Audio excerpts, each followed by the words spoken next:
se. Lathani se. Nupagi zero figure. Zero figure.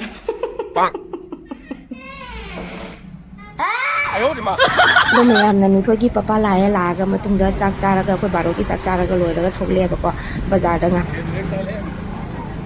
bag je pai ja nuthoi papa chakhare lai to ithoro ne sana nangbo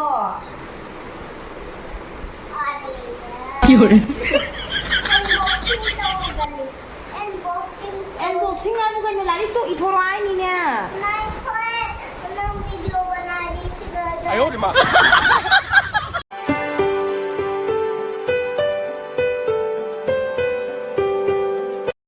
Hello guys, welcome back to my channel. Good morning everyone. Mayam kamdaurige, kamay tawbirige.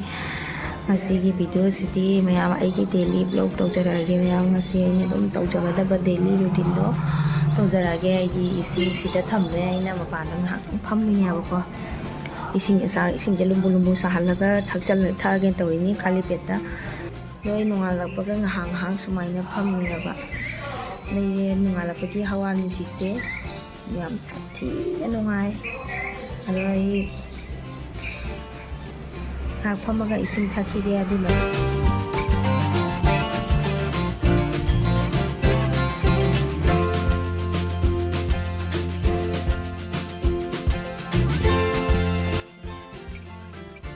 Joko chaba lore mayam agai haji Maggi hok jai na se thagali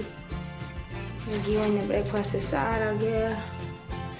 sam ji choli sam si tum thokana chanu ba je tawji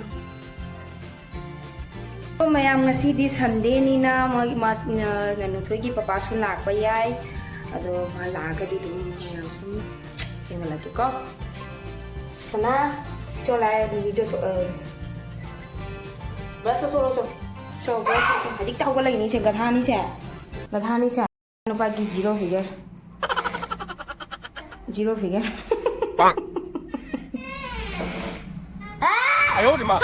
lo mayam na nuthoi ki papa lae laga matungda sak charaga koi baro ki sak charaga loiraga thokle bako bazar da nga tholak ai bazar da posai khara lei rogai na nongai jing oi bani na ma su nongai jing oi bigi oi bani na thoklai ni lai ni agi nongai jing ji chuti lei dana ko adu ki chuti oi badu ga lai ne lak pa sita nga ha bazar da thou se ne thoklak pani ado koi hoji chatli ado mayam aina hojing mafam sida si mafam sida lei riba mafam se mayam secret ni mayam ado ai matang chaba matam da hayeng ko na mayam da thu share tawjarakani ai gi secret se mayam su dum ai ngai biu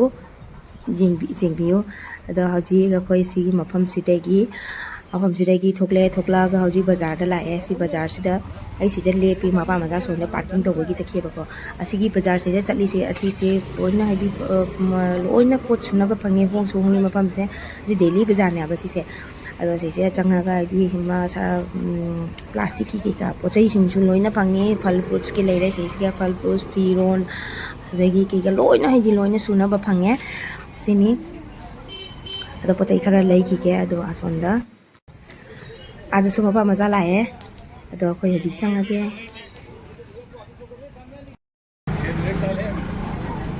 bag je pai ja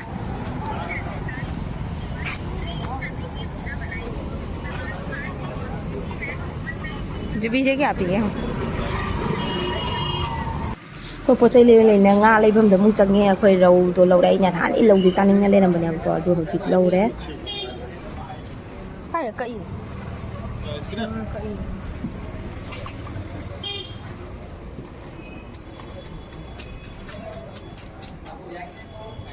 Ngui thang như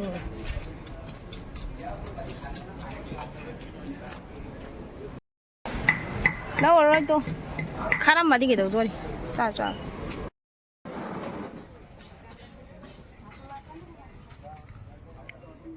nhà mà dài có 돈은 thôi đi 손다는 jengi farm ngata 손다는 nga jon jen sai thira lakpa yumda yaura matungda aina nga se faja tong na ngau thoe mangon su khara pi kina baina faja na ngaure se siga aduma su ada dum chajaruni ngau base to na se ngau thoe talai ro remote car haidana remote car laure mamai didi lei thok te mamai di lei thok te dugai ke si on ago nang namai tu lei thoi nang mathun on thong na lei re do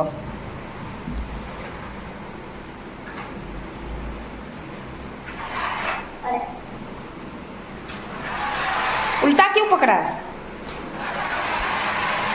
अरे सब लोगों दिखा रहा अच्छा अरे हटा इसको side कर इसको जी संदागी दुप थारागे ना Tawi ngasa hainau lerakpado ado hainau do asise katle laida ada haji संदागी दुप थारागे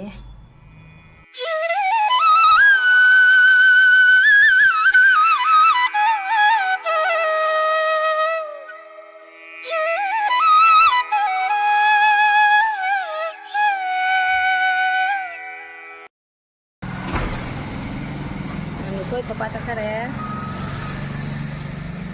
Papa bai toro sana. Tu papa ada. Papa adu du thorakani.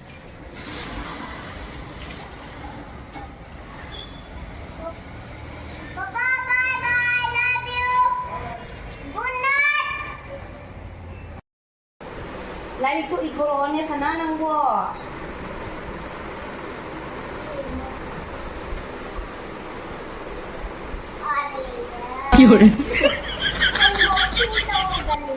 Unboxing Unboxing anu kan lari tu ithoro ai ni ne. video बना रही थी 哎呦我的妈！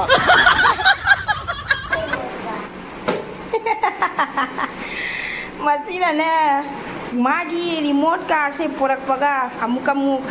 hapsan gani amuk haklok thokani nga leraga hai ni ai chalo unboxing karte hain nga leraga unboxing tawrani nga leraga kum hapsan gani manung sida unboxing tok tok dum sanana ne sanana na dum tai na mani mas mai taw na आपको अजीब लोगों का चलाएगा देखने के लिए nang na chi man do ting thoro pura na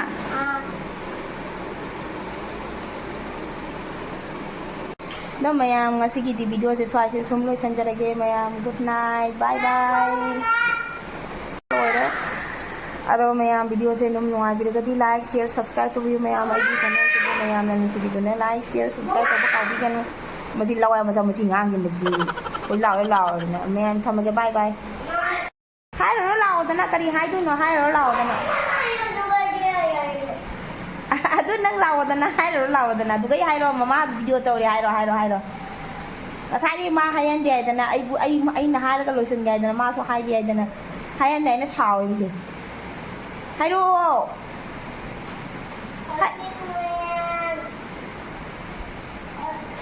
ta tiên lòng là hai ro ta đâu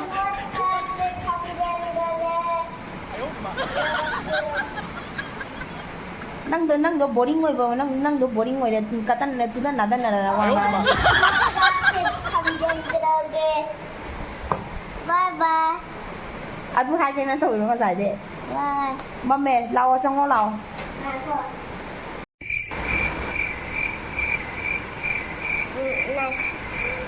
like share subscribe to view bye bye